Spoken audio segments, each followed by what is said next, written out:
Brought to you by Telehelping, a virtual assistant staffing company for professionals.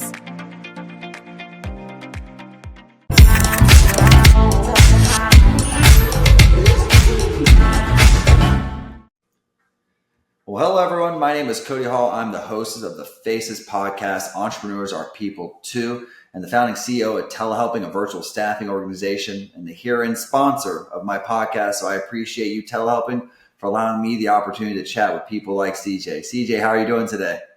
Oh, dude, I'm great. I'm blessed, having a fantastic day. And I'll share with the audience, this is the first day of my 56th year, because yesterday was my 56th birthday. All is great. Hey, listen, it starts with one, right? So, I'm sure we'll get into understanding the blessed aspects of your 56 years. But first, let's open it up to the people and tell, who is CJ? Who are we chatting with here today? All right, guys. So I am the really proud founding partner of the greatest law firm in the world, that we help people and companies solve problems on Amazon. So if you are a 3P seller and you're selling products, whether it's like, Apple cases or OtterBox or cables or shoes or whatever you're selling, we help sellers deal with Amazon problems like when the listing gets suspended or your account goes down or brands are making complaints against you and all sorts of other things. Amazon loses your inventory. We also, as sellers' businesses matured and they started getting exclusive distribution rights to brands, our business grew to protecting those rights. So we also represent somewhere between 400 and 500 different brands to control who sells their products and to control the pricing and that sort of thing. So we're on both sides of the fence. Our goal is to solve problems that are based upon Amazon. No, wow, incredibly niche, and I appreciate that. Oftentimes when I talk to people, just last week, I'm like, well, who's your client? He's like, the community. I'm like, what community? He's like, the world. I'm like, wow, okay, like, great, okay. I like an open door policy. However, I appreciate a niche. Us at Telehelping, we work with really two people, but we'll call it three.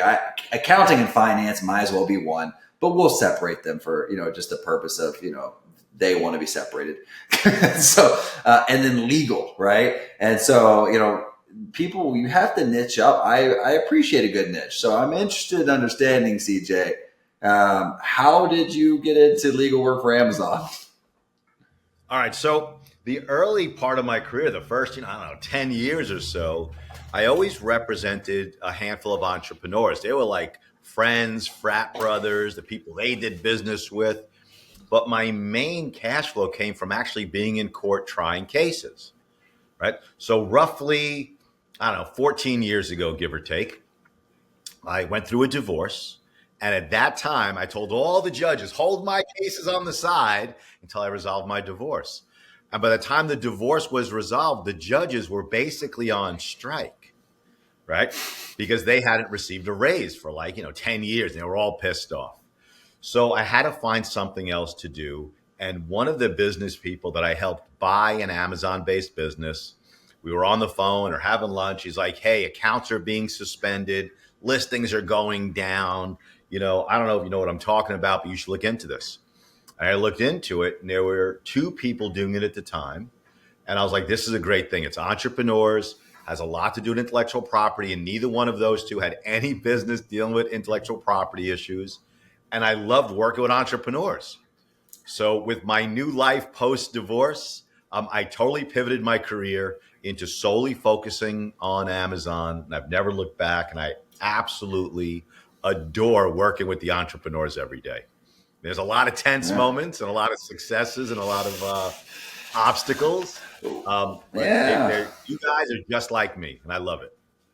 Well, the thing what most people don't understand about entrepreneurship is most cases, right? Very few cases, right? If you are in those cases, you're blessed, right? Where things aren't critical, right? Most organizations operate with a very thin margin, right? Whether it's a money in the bank margin or it's a margin of earnings, right? And when there's issues like, say, your advertisements get pulled, right? And that would be like, I don't know. We don't even have an equivalent of that in Mexico. We don't have a way to, for telehelp when we're out in Mexico. It would literally take a government action for us to experience something like our ads being taken down. There's really not someone that can come in and be like, you're done doing business, right? Because that's what's like, we're going to pause everything you do is what getting your ads taken down is, or an account suspended. It's exactly it. It's exactly it. And it happens without warning. Like the larger sellers, they see that the problems are starting to build up, but sellers large and small, they don't know when the hammer is going to come down or if it's going to come down. So it's like, boom, suddenly, and now they're scrambling and stressed, for payroll, and the money's tied up, the inventory's tied up. But all it takes is like one Amazon rep in Hyderabad or Bangalore, and boom, the account is down. That's interesting. I actually have had something similar like that happen. Who was I using before? So, we get paid in dollars, euros, Canadian dollars, right? And so because that's where all of our clients are. But we pay everyone all of our staff is paid in pesos. And so we do a lot of international money transfers. And so we had, it was very early on, we were doing, it sounds small, maybe like $50,000 or so a month in transfers, like a lot of money, not a whole lot of money in the grand scheme of things. However, our account got suspended because we went over, I guess you start small, right? Telehelping was like, oh, we were transferring some dollars. We never thought about it when they first told us in the beginning, your limit's 50,000. And then we went over that sometime later and they're like, oh, closed. We got flagged for, red flags for like money laundering, like major red flag. And it just so happened to be when we have to pay everybody. And so when you have a handful of hundreds of people wanting to get paid and you can't pay them, you're like, okay, so I got all these clients, I got all these people I have to pay. Like your business is like, it's like someone's cutting off the third leg of your 4-leg table. You're like, oh, this is about to collapse on me. Right? I'm sure you deal with entrepreneurs who are freaking out. Nobody wants to hear that you're having trouble paying them.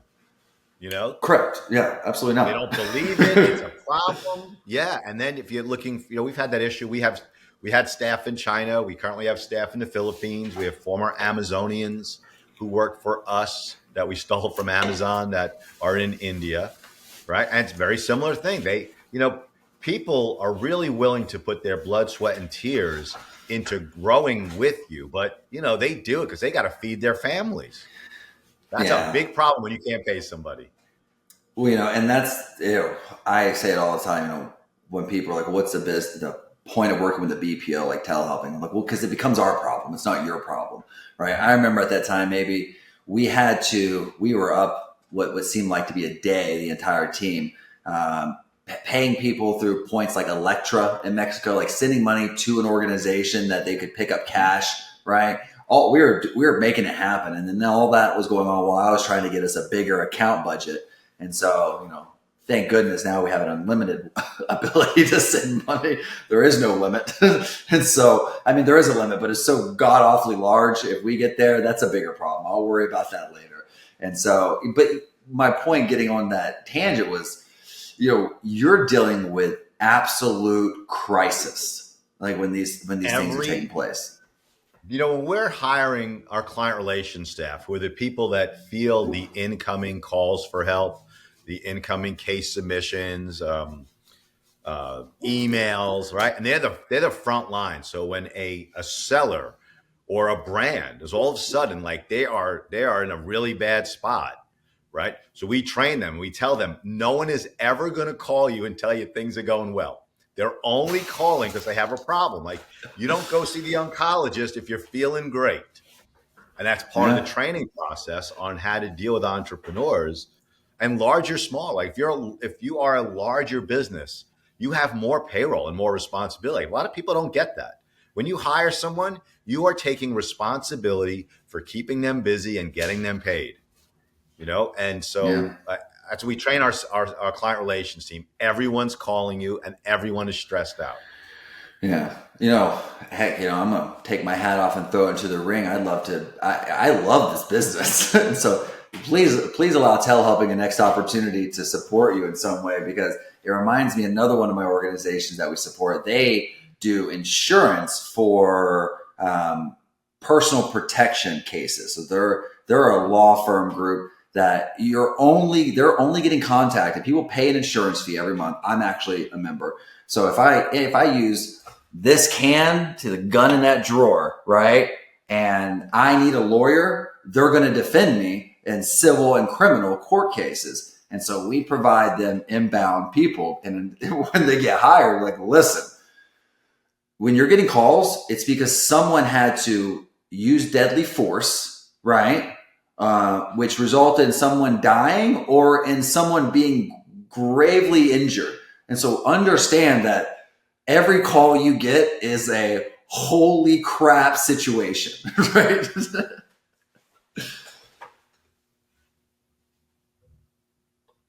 Did I lose you in the green screen?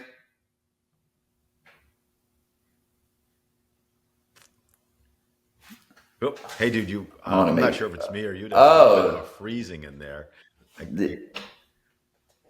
Yeah, you're a little buffered on my end. Whoop. What's going on here? A little bit of freezing. Yeah, I'm getting you a little off and on my end. It says that your stream is buffering a little bit. Let's see. All right, it looks to be resolving. I don't think we have to call a crisis line. All right. Is there someone we can call when these matters? And if they edit it out, sure. If not, hilarious. It's okay. We generally don't get a lot of issues.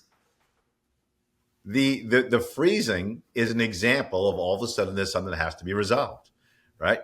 And whatever business you own, being a business owner, your job, I believe, is to not only see the opportunities but overcome the problems.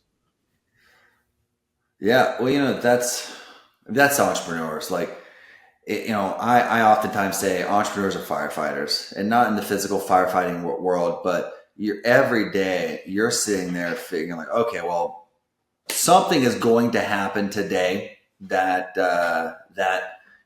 I didn't plan for. It's not on my calendar, and you just have to go with it. You have to take it for what it is. And I think that's why I love entrepreneurs so much, because it's so much like the Marine Corps, where I'm getting dropped into chaos every day, and it's like no one's giving me we talked about, do you have pre-questions, right? Do we know what's going to happen during the interview? No, we don't pre-question this. This is not scripted, right? No, I don't have any questions that I'm going to ask CJ. We're just going to go at it, and that's entrepreneur life. There is no script. You're making it up as you go. That is entrepreneurship at its core. Seeing the opportunities and dealing with the problems. I'm really sorry. I'm looking at I hope it's my internet seems like it's got all 5 bars. And mine. I'm looking over mine. It's on my end or not. Yeah, I'm not connected to my 5G, but if I have to, I will. And so. Yep. Hold on. I'm going to try and switch it to my backup. Let's see. Me too.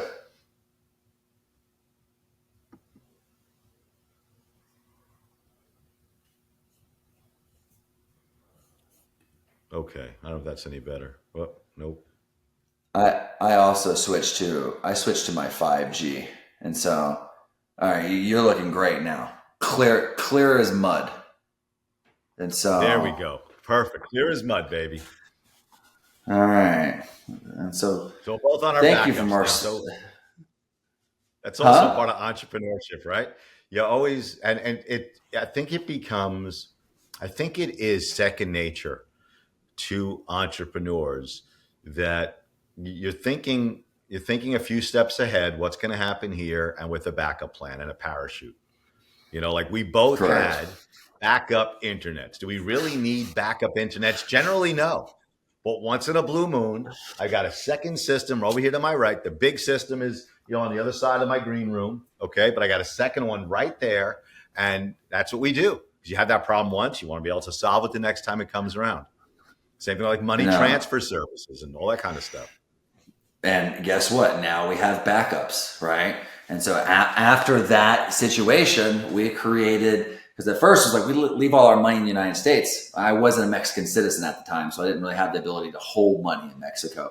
Right now, I am a Mexican citizen, and so for one of these exact reasons, but now we have a strategic money reserve that is equivalent to a month's payroll in Mexico. Because, I mean, could it happen? Sure. If for some reason we grow twice our size in 2025, and during all that growth, I forget the fact that eventually we may have to pay somebody, right?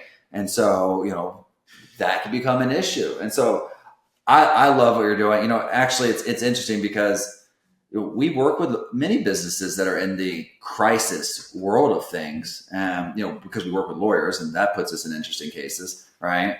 Literally. And then we work with healthcare organizations. I actually started telehelping because I had an organization called Activa Healthcare, which was a medical triage and disposition organization for people coming out of the hospitals. Right? We would manage them for 30 days. And these people had very complex biological, social, and medical conditions. And so we had an AI program that would triage them. And then we needed someone to be like, the AI is correct, because my disclaimer always is AI is not as smart as we think it is. And so I was like, man, we really need nurses. I can't afford to scale this business with US nurses. And so I started with the Philippines. And I'll go on the record, because I'm tried and true and committed to Mexico. I do not hire and will not ever hire a virtual assistant out of the Philippines. It's my own personal opinion, but it's literally why telehelping exists. Because I was like, I need nurses. And I was paying a premium for Spanish speaking in a country that didn't speak Spanish. And so I thought that was the most asinine thing in the world. But that's how it started. We started off with a triage virtual call center of nurses, because when they were calling, you're like, I can't even go through all the crazy stories that came through that call center. But it wasn't because they wanted to talk to someone and have a midnight conversation. It's because something emergency was taking place. So our roots are an emergency.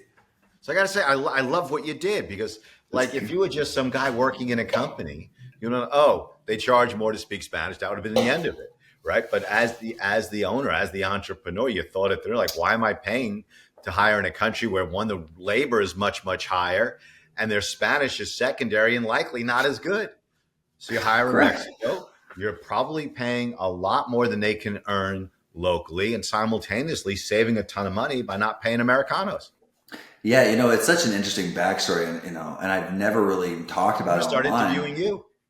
We're having a conversation here about entrepreneurship, and I think that's what's important. And again, not scripted, right? We just go on it. And it was interesting because I was like, we're start a company. My wife's like, yeah, let's do it. She's Mexican by national, let's do it. And so we started a company. And what's funny about that is, not only was I doing it cheaper than what we were doing it in the Philippines, I was doing it at cost for my healthcare company. And that's an important part of the story, because later on, as CEOs of companies who have venture capital, PE, and investors in it, we have a fiduciary responsibility to make the best choices for the organization, right? And if you start a company that is now a service provider to the company you're making decisions for, we're talking about some murky waters here, right? And you're like, at the time, as an entrepreneur, you're not worried about murky. You're just trying to get the damn job done. And so I was sitting there, I'm like trying to make decisions and doing it. And then later on, as I was getting ready to do this exit, they're like, whoa, hold up. Who owns this company? I was like, At cost?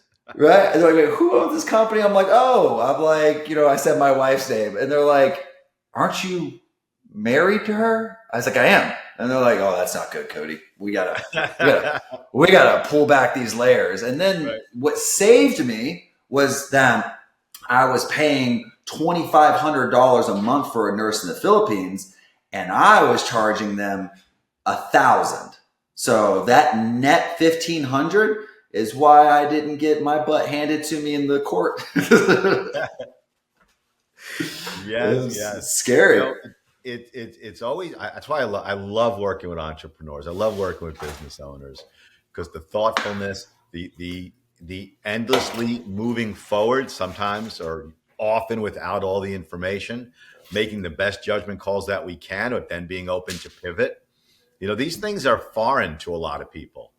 I have a great subscription business. So people pay like $250 a month just to have the access to be able to call and get me or a member of my team on the phone before the what hits the fan. Because they would always wait and wait and wait, but now they have us on call. Okay. It's called CJ on Retainer, cjonretainer.com.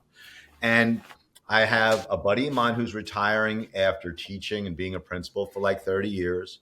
I've got another remarkable business owner who sells wigs. I got a woman who's a nurse who helps people at the end of life, like NDAs and that kind of stuff and life care planning. And a guy who is a CFO at a credit union. And we hang out a lot. And they're like, can we do that too? And I'm like, absolutely. So I set up buildyoursubscriptionbusiness.com. And they were like my first class. But all these people have had jobs for decades. And the pace at which they move forward and the pace at which decisions are made, it's like fucking tectonic plates. And I can't do it because they're so slow. Because my buddy told me, like, if you're working in a middle school and you need to change the textbook, it's a 2-year process, and that's okay, right? I don't know anything that's 2 years, right? I got to change the video screening, change the cameras, change the lights. It's done today or this week at the latest, So as entrepreneurs, we are different. We eat what we kill. We think. We pivot. We make a lot of mistakes, and then we move forward and make better decisions. One of my favorite quotes is "fail fast." Just get in there and fail. Yes. Like I am a very much Elon Musk blow up rocket ships to figure out what the hell went wrong kind of guy, right? And I think that's oftentimes what I'm always preaching to my team. I'm like, be action oriented, right? A good plan executed today with violence is better than a perfect plan next week. Right. Oh my God. Two sayings. One, perfect is the enemy of the done. Correct. Number two, a lot of people, I love his content. Okay. And I'm very close with the president of his company, Grant Cardone, right? Man. He's a sales guy. He's like, you should always be going 100 miles an hour, even if you're going in the wrong direction. So you get there sooner and to turn. Correct. I mean, you're good. You couldn't say that. You got to run 100 miles per hour. And, I think oftentimes we're taught to tiptoe into things, and I believe that there is a way that is probably a good strategy, right? Sure. I'm the opposite. I trade on the NASDAQ every day, right? And there is all types of ways people like to trade on the NASDAQ. You can kind of like, scale into a position, right? There's that. I'm more like a pick an entry and then pick a pain tolerance, right? I'm like, I'm in this bad boy until it gets to where I want to go or until I lose this amount of money, right? And on the NASDAQ, that's for me, it just depends on the day. Sometimes the risk is higher, but I'm always going for 3 times what I'm willing to lose. You right? recognize this device? What is that? Some type of Egyptian navigation system? No. It is, right? This is like the first version of the iPod. Correct. Right? Yeah. Oh, yeah. Right? Why do I still have this? I love it, but it also reminds me to get in and commit because I owned Apple stock at $22 a share back in the 90s. And the device was awesome. I was always buying the new thing, the Palm Pilots and all that other stuff, right? But I found it to be such a distraction, 22, 23, 24, 23, that it distracted me from what I was doing, and I sold, right? So this reminds me, man, you make a decision, right? You commit, you stay with it, right? That's why this is on my desk every single day for like the last, 30 years, give or take. And you can't get caught up with FOMO either, the fear of missing out, This morning, I trade from 6:30 in the morning Pacific Standard Time to 7. Like I do well within that 30 minutes, right? And I'll stop trading. Like this morning, I went long on it, and it just kept going. I'm like, look at this! I only took 20 points. We have 80 points here. Right. What was a couple $1,000 could have been a handful of thousands, but you have to stop. because you have to just be like, get a commit to your process. And I tell me and my trade partner, we jump on, throw the headphones every morning. We don't say anything except, hey, I'm going to go long here. Oh, I'm going to go short here. I'm going to go long here. And that's all we talk about. And then after that, I'm done. And then what happens to the market happens. There's probably something crazy happening right now in the market right now because FMOMC and the great decisions being talked about with Papa Powell, right? I'm sure that's going on. He is either A, making my day or screwing me, right? Because I have positions that are long positions. So he's doing something to me, right? Something good. However, Don't know which. Find out tomorrow. However, what happens, right? You know, I can't be sitting here being like, I could have this thing up on my screen right now and be looking at you, be looking at it at the same time. Yeah, right. Yep. And what I also find a lot of entrepreneurs, right? Like me and you could probably talk straight through the day, straight through the night, Correct. entrepreneurial topics. But a lot of people, you know, like the teachers, the doctors, the traditional lawyers, the cops, the firemen, you know, they go to work and they come home. Where I found a lot of joy and education and a lot of fun by attending a couple of masterminds where everybody wants to talk business every waking moment and laugh about it, the good and the bad. I did one with Empire Flippers is a tremendous company. They're an online business broker, and they held these masterminds. The one I went to was in Phuket. And it was freaking great. So it was all men and women just like us, right? Talking about successes, moving on to something else, how they trade, then they move on, employment issues. And when you're around other entrepreneurs, like you're not the idiot just talking about business. Everyone's you're the whole crew of like-minded people. And it was really a lot of fun. You know, it's funny you say that, CJ, because this is hilarious. When people who, you know, if we're not on the podcast, we're not working or something, or if I don't know you, and people ask me what I do, I tell them I'm an Uber driver. So just to avoid the talk, right? Just to avoid the conversation, because it's like, so what do you do? Like a guy at the park yesterday, and we've all met that person. Like I was taking my kid to the park because he wanted to play at the park. He was going crazy, park time. And this guy walked up to me, right, and just started talking. And I didn't know if I knew him at first, so I didn't want to be rude. But he asked me what I did, and it's like, I'm an Uber driver. Right? Just because, like, what am I going to say? Like, I could be like, oh, I'm a day trader. I run telehelping, or I have various other investments that are technically companies that I run. Right. But, you know, and then I tell them about telehelping. And then after a day, it's like 4:00 in the afternoon. I had worked 12 hours already. Like I've been up at 5 a.m. Like I don't want to have a conversation about work. And so it was hilarious because I just got to the point where I'm an Uber driver, man. It stops people immediately. No one will ask follow-up questions, right? You know, the gym I go to, people wonder how I can afford to go to that gym. But, you know, they generally know, oh, what do you do? I'm like, I'm an Uber driver, right? Just an Uber driver. You know, and also, it's sort of, leave me alone.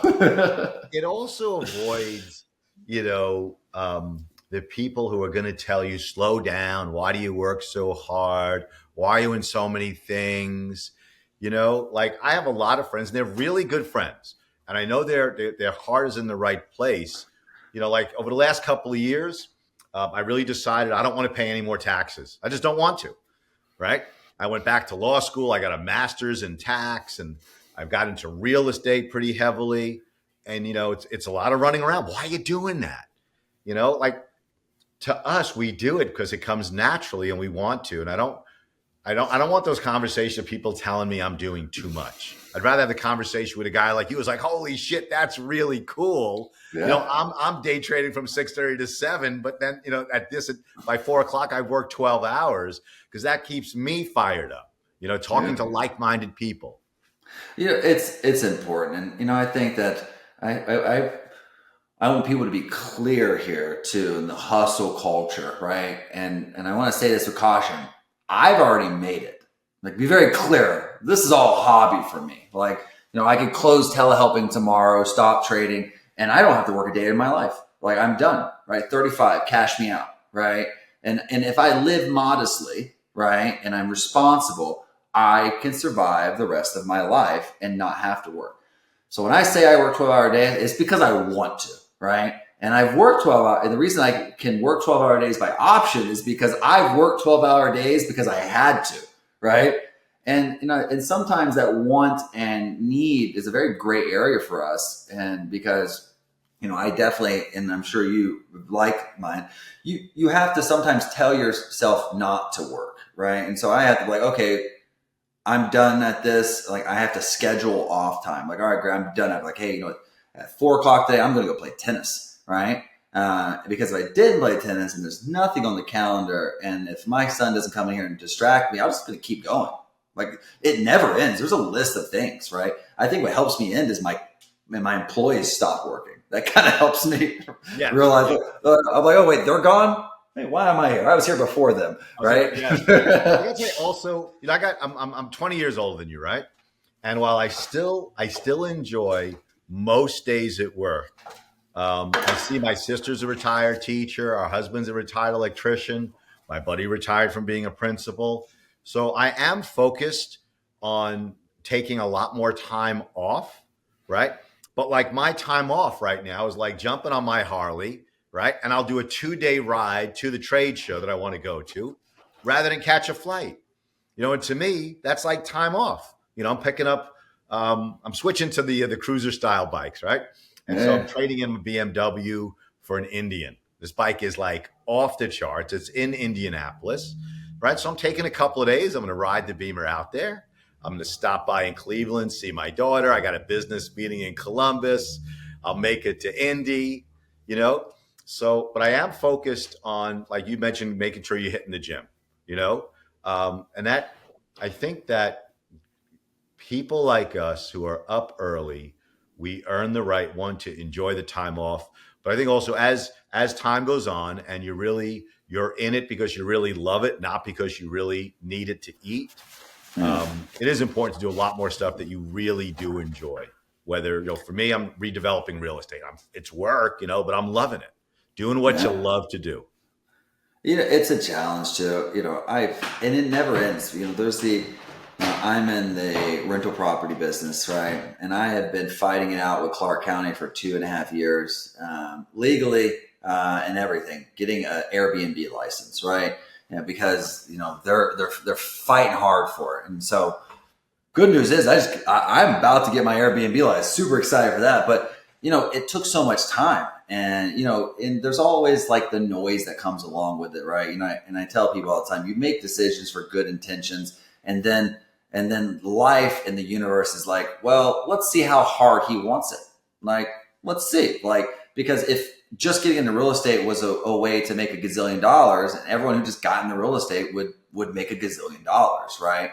And it happens. I got rental properties with solar that doesn't work. I got rental properties that need new pools to be lined, rental properties that have plumbing issues. And thank goodness I have a virtual assistant for everything. Like I literally virtual assistant I represent myself 6 different virtual assistants, right? And just for me, right? To answer my emails, to bookkeep my accounting, to manage my rental properties, because I don't want the renters to contact me. I'm not going to be living inside the Airbnb app, right? Messaging back, the key's under the door, right? No, I want to do the business. Like I want my goal is like, how do I get another rental property? Not how do I run the current ones, right? Hey, have you read or listened to the book Buy Back Your Time? I haven't. All right. It's a great book. It's a blue and white cover. I can't remember who wrote it. And he's talking about exactly what you're doing, right? Getting a virtual assistant to deal with sort of the minutia and the day-to-day aspects so you can be working on the business rather than in it. So anybody who's watching this, buy back your time. It is absolutely great. I'm doing the same thing right now. Love it. I'm using one. I'm trying to divide her up between my different projects. Also, dude, I don't know. A lot of guys in real estate don't know. Again, my goal is not to pay any taxes. Okay. I want to pay less taxes than Trump and Bezos. Okay? So in the real estate, what I've learned through, there's a great book called Tax-Free Wealth by a guy named Tom Wheelwright. It's part of the Rich Dad, Poor Dad series. And his overview and his theories, I think, are dead on. Cost segregation reports on your real estate, where they're accelerated depreciation of things other than the structure in the land, and you save a lot of money in taxes. and this thing called real estate professional status, which is solely a tax issue. It has nothing to do with being a broker or being a developer. It has solely to do with tracking your time, right? So this thing is like, if you spend 750 hours a year, and that 750 hours a year on your real estate is more than any other individual business, okay, you can take the passive losses, the depreciation, and offset your regular income. So let's take you. You're in half a dozen businesses. Let's say you spend 750 hours on your real estate and everything else is like 200 hours, 150 hours, whatever it is. You would qualify. And it saves you a boatload of money in taxes legitimately. No, I love that. And, and we haven't launched our tax planning service yet because I haven't found the right company that is both aggressive and legit. There's a lot of aggressive tax guys out there, and I have one of the best, I think, in the country. And there's a lot of, and those like solo guys. And there's a lot of companies that do it, but they're very scammy. I have not found. I should connect you with my buddy. He's a tax attorney. Right. He made his way in the world. Tax attorney. He is an interesting business. He primarily works with ball players, and so like professional baseball players. But he's been playing around with the idea of getting more expansive into his tax world. I think you guys would hit it off. Very interesting. I need that buddy's name. Yeah. And then hopefully he's in Mexico with you, so I have a business reason to come on down. Right. Never, he does come down every now and then. He's Cuban, but he visits me when he can. I think it's the only reason why he stays in contact with me. He's just trying to find a reason to come to Mexico. But we're really great friends. He's worked with numerous professional hockey, NFL, and baseball players, primarily Hispanic because he speaks Spanish. Right. Huge, issue for those folks. They get taken great advantage of when they get these huge contracts, right? And he's here to make sure that they don't get taken advantage of. But he's helped me in the past with taxes. I have very complex taxes, and my goal, and I feel like I just said this morning, I don't want to pay taxes, right, at all, right? And it's here or in Mexico, right? And so I have a very complex web of operations because my goal, like you, Cody proper, he's a very broke man, right? I'm broke, right? I have zero assets, right? Right. Besides my trust, a lot of LLC. Right, besides my military retirement, I make no direct money, right? And it's the whole point is to, all those out there listening legally, right? We're emphasizing legal processes. And that if you want to get mad at someone, get mad at your Congress member. They're the one who put it in place, right? And so, and that's what everyone gets mad at Trump, for example, and which is an interesting thing because they're getting mad at the guy who's he's going by the law that was put in place. He's not writing law codes for himself, right? He can't do that. These are congressional decisions. He's not a Congress member. And most of the time he's been in office, with the exception of this case right here, Congress has hated him. And so these folks that everyone's like, oh, it's taxes. You did this, people. So I got to tell you something. First of all, I'm not a fan of Trump. Okay. No, neither am I. I don't want to get into politics, but the tax code makes sense. Okay. What it does, it incentivizes people to create jobs and housing and other things. Correct. The government wants people to have jobs so that the government has more partners in the tax roll. So when we create jobs, we get tremendous incentives from the government because the government wants us to do that. The government is terrible at providing housing, terrible at it. So there are tremendous incentives if you put your money into it. And these things are legitimate. And the overall goal, I think, is a good thing. And to be honest with you, I am 1,000% okay with Trump and Bezos not paying taxes because they have created a tremendous number of jobs for other people. I'm okay with that. Most people are not. I'm okay with creating jobs for others. God bless you. You can't quantify the amount of taxes they've created for the government. There's a place in California, just east of Chino, Starts with an E. Can't think of what it's called. My point here is when I first saw this place many, many years ago, it was cow farms, cows, agriculture, farms.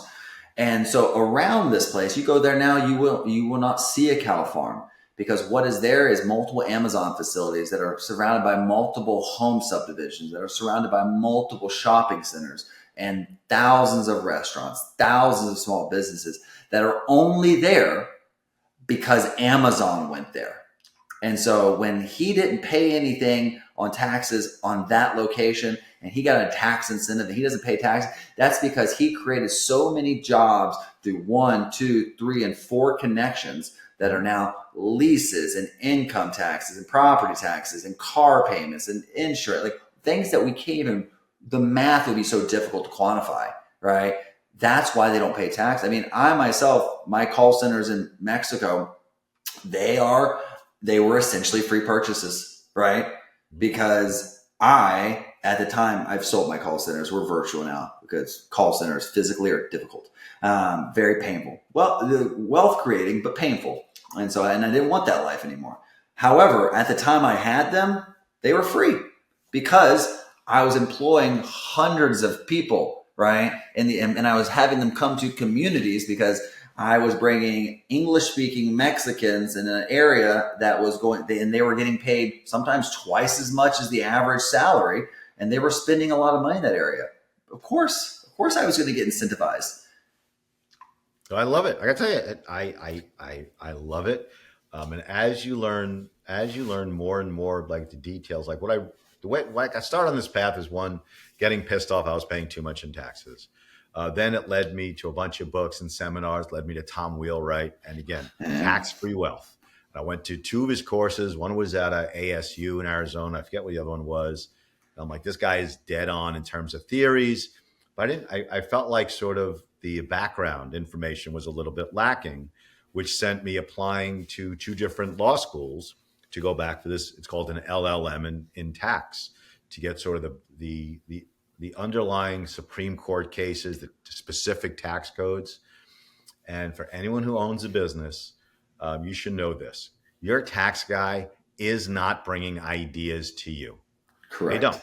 They don't bring ideas to you. You're the entrepreneur. You're the business owner. Just like no one went to coding and was like, hey, close up the call center because we can go virtual now. The entrepreneurs, you are always steering your own ship and finding your own path. And the same thing applies to your tax strategies. You have to read your own, talk to people, figure out, and then you go. And I go to I have my guy who I think is absolutely brilliant. The second guy is also super, super smart. And I say, hey, listen, I think I'm entitled to take off blah, blah, blah, right? And I want them to then confirm it or explain to me why I can't. But as the entrepreneur, you are steering your business's ship and also your tax planning. Never rely upon your tax guy. They are not trained or specialists in the area of being creative thinkers. You guys are. No, and I find myself occasionally, because I get to work much like you with a lot of entrepreneurs. Like telehelping, most of our clients are between 1 and 10 employees, and sometimes 9 of those people are telehelping staffed, right?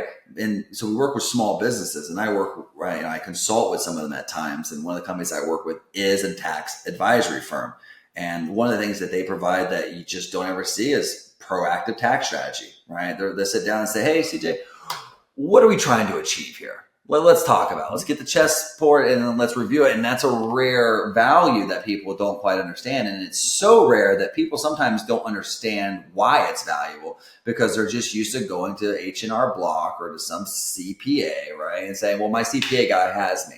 I like my CPA guy. I'm like, what do you like more? You like money or do you like a CPA? And so which one do you want? I got so personally pissed off. We were using a CPA to do our taxes. And right when the pandemic began, there was a year where if you purchased commercial property, you were able to write off 100% of it in the same year. Okay. So if you bought a building for $100,000, and you can do that in rural New York where I own my real estate, right? You could take that as a deduction in year 1 and basically get it for free. Okay. And so I was paying rent and rent and rent, and I didn't know about it. And then after it passed, when I learned, I was like, hey, by the way, could we have just bought the building last year? Oh, yeah. I'm like, why didn't you bring it up? And that was the epiphany. They will never bring creative ideas to business owners. It never happens. Well, they don't. They're not incentivized to do so. They're getting paid a fee most times, right? It's not like in healthcare in California where we're called shared savings, which is what my entire organization IT was based on. We save you $1 million, we want 15% of that, right?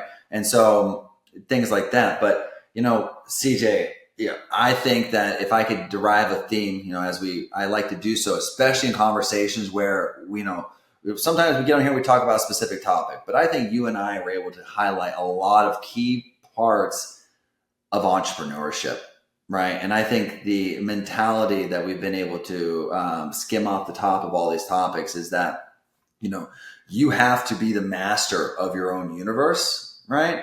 And everyone's universe is different. And for the entrepreneur, it's that person is oftentimes, waking up and taking their Tesla off autopilot, and they're like, well, I'm going to drive this car, right? I'm going to make my own decisions. And I think that's what entrepreneurship is. It's you getting out of this lane that people say you should be in, this way you should do things, and you start thinking for yourself. In the Matrix, you take the red pill, right? You're like, holy crap, there's a different way to do this, right? But it wasn't easier for him just because he ate the pill, right? He wasn't dodging bullets day one. However, I feel like that's what entrepreneurship is sometimes. It's breaking out of the matrix and getting out there and doing your own thing and paving your own path. And man, your energy is electric, and I still haven't asked me about my room here, my friend. That's because I asked you about it during our freezing moment, and then I'm like, oh crap, we're freezing. But before we do wrap this up, why do you have a green room? All right, so 10 years ago, give or take, right? Started shooting YouTube videos as a way of creating content. And then it would get transferred into a written form and a blog post, and on it goes.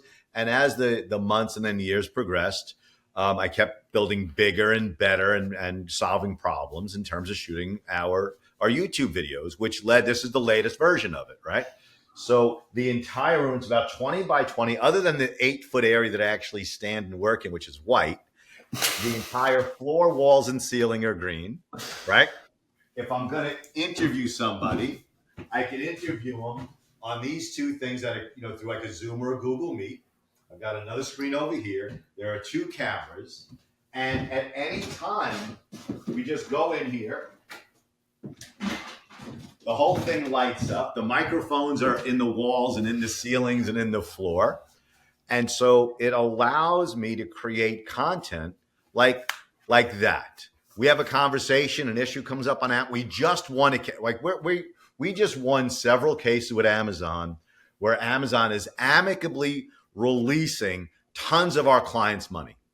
Okay. So that's a big deal to get the money back quickly without going through the whole arbitration process. It's a big deal. So today I'm going to sit down. I have a desk, a couple of bullet points on my pad here, create content, immediately goes into the cloud, and I'm all done. And if everything is green, they can edit it however my team sees fit. So that's why I've taken my latest office, and it's basically like 8 feet of like a desk, and the rest is all video studio. That's why I love it. It's very similar to me. I'm talk about the face as 2 sides, right? I have a casita that I do my office in because my family, in spite of that, they find their way over here every day, right? Every morning. But I can just turn around, like, all right, I'm working, I'm trading, I got to record something. All I got to do is swivel. Yes. It's just swivel into it. And so also, I got to say something. What I also keep, you can see the bottom screen over there, right? Those are my top 5 goals. Okay. My goals are in front of me every single day. The top one is to make sure that I'm focusing on my marriage with my wife. Of course. But there's other goals that I have for each of the teams, each of the businesses. So that's one of the things you kind of always see behind me. You're like, what is that? Those are my goals. And what the funny part is when my wife stopped in the first time she saw it, she's like, you have our marriage on your screen? You have to. Yes, I do, baby. No, CJ, that's great. You know, man, I feel like we could have, like you said earlier, we could have forever conversation. However, being that who we are and what we do, we're scheduled, baby. So that's it. But thank you very much for inviting me. Thank you so much. No, and CJ, really love the conversation, and sir, I look forward to staying connected with you and having hopefully maybe even a take 2 on our episode. But appreciate you so much for making time for me today. Thank you, buddy. Be well, sir. This video was brought to you by our official sponsor, Telehelping. Need support for your business? Telehelping connects you with top-tier remote staff to help you streamline operations and fuel growth. Go to telehelping.com and get started today.